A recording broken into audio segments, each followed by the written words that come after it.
hoe impiry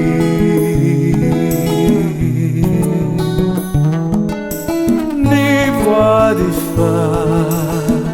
tsy ameriny intsonya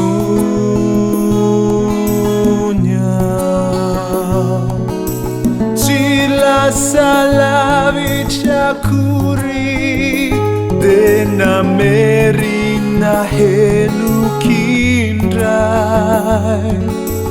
mivalo aminao aoe tompo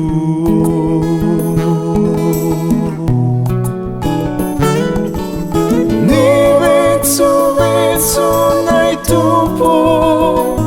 zay inonay fefafantatrao de te hanome voninahitra ny anarana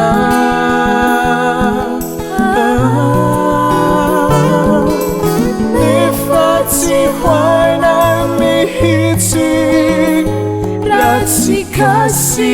anaoko ny fonay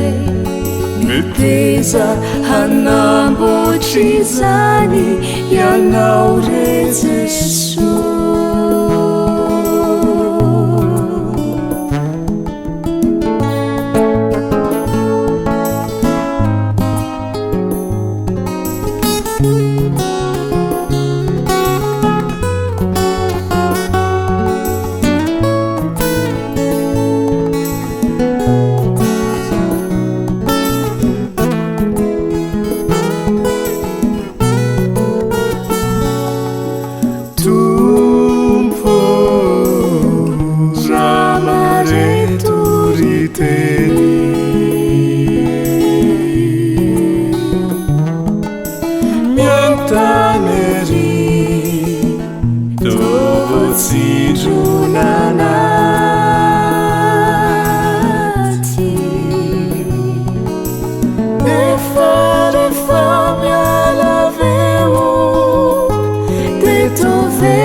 de te hanome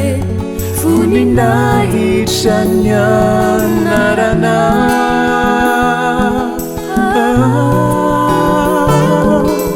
nefa tsy hoanay mihitsy raha tsy kasy anaoko ny fonay meteza hanamboatry zany ianao re Jesosy